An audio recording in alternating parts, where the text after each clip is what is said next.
8 मार्च को अंतर्राष्ट्रीय महिला दिवस मनाया जाता है। ये एक विशेष घटना के संदर्भ में मनाते हैं। सन 1900 में अंतर्राष्ट्रीय स्तर पर 1500 महिलाओं ने नारियों को पुरुषों के समान अधिकार समाज में मिले, इसके लिए आंदोलन किया था। उस आंदोलन की स्मृति में मनाते हैं।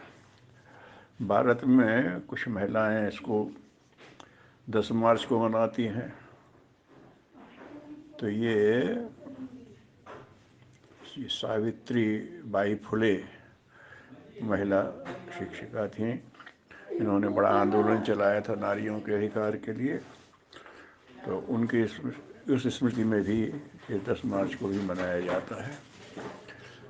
अब नारी के संबंध में अब तो कोई ऐसी बात रह नहीं गई। भारतीय समाज में तो नारी को प्राथमिकता हर जगह दी गई है। यत्र नार्यस्तु पूजन्ते रमन्ते तत्र देवता। जहाँ नारियों की पूजा होती है वहाँ देवताओं का निवास होता है। क्योंकि नारी की पूजा होने का मतलब ये है प्रतीकात्मक पूजा नहीं। नारी भी इस योग्य हो कि लोग उसे पूजनीय माने और फिर लोग उसको महत्व दें। तो नारी में सृजन की क्षमता है। नारी सृजन शक्ति लेकर के पैदा हुई है। उसमें सृजन की एक सहज प्रवृत्ति होती है, अपने गर्भ में बच्चा बनाने से लेकर के और रसोई में भोजन बनाने तक और कुछ न कुछ बनाते रहने में ये उसकी रुचि होती है। तो सृजनशील उसका गुण है, ये ईश्वरीय गुण है। लोग कहते हैं कि नारी नारायणी है, तो वो इस मामले में है। नारायण ने सृष्टि रची है, तो नारायणी के अंदर वो सारी क्षमताएं हैं कि वो बना सकती है। और अभी जो होली पर्व आने वाला है वो भी नारी के इसी सृजन शक्ति का एक बहुत बड़ा प्रतीक बनता है।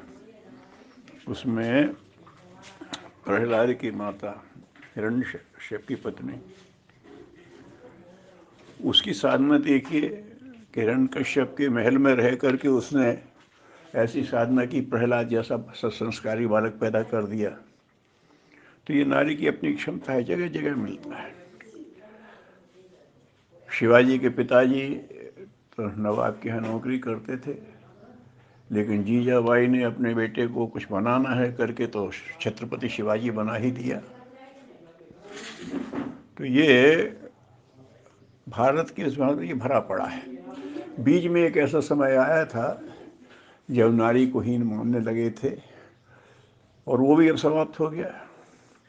अब तो नारी को हर जगह मौका मिल रहा है। उसने अपनी योग्यता सिद्ध की है।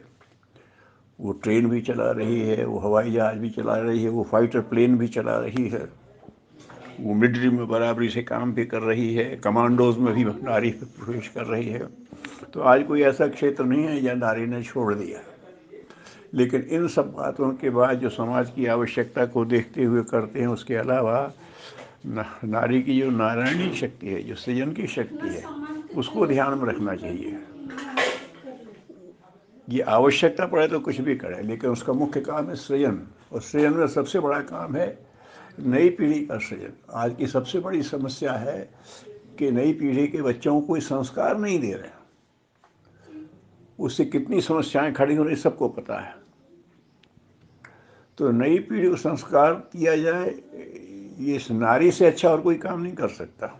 और ये इतना बड़ा काम है कि जिसके मुकाबले और किसी काम को रखा भी नहीं जा सकता। सारी मानवता का भविष्य इस पर टिका हुआ है। तो नारी की इस नारायणी शक्ति को जागृत भी किया जाए और उसको उसके लिए अवसर भी दिया जाए। पुरुष के दिखावे में हम पुरुष जैसे सब काम करते हैं, ये ठीक है, करने में सक्षम तो होना चाहिए, पहले भी थी जरूरत पड़ी तो उसने युद्ध भी किए हैं और वो भी किया, सब किया है। लेकिन जो मुख्य काम उसका वो है, वो एक बच्चे पैदा करना ही नहीं है, परिवार में एक ऐसा वातावरण बनाना जिसे स्वर्ग कहते हैं, वो भी नारी ही कर सकती है। जो ऐसी स्थितियाँ हुई हैं, ये सहज प्रवृत्ति होती है, नारी के अंतर्गत है। तो ऐसे देश विदेश में भी अगर उदाहरण देखे जाएं तो वो विशेष रूप से नारी में, हजार पाश्चात्य सभ्यता में नारी को वो बना दिया गया है प्रदर्शन की वस्तु, लेकिन फिर भी नारी के गुण वहाँ भी देखने को मिलते हैं। तो नारी दिवस पर निवेदन सबसे यही है कि नारी की उस सृजन शक्ति को अपने प्रभाव से एक सुरम्य वातावरण बना देने की शक्ति को पहचाना जाए, मान्यता दी जाए और उसको हर क्षेत्र में प्रयुक्त होने दिया जाए। ऐसी स्थिति बनाई जाए तो नारी दिवस पर समारोह करने की अपेक्षा नारी के अंदर उन दिव्य क्षमताओं के जागरण और उनके सही उपयोग के का वातावरण बने, उसकी परिस्थितियाँ बने, ऐसे प्रयास किए जाएं तो राष्ट्र का, पूरी मनुष्यता का, पूरे विश्व का बहुत हित साधन होगा। ओम शांति।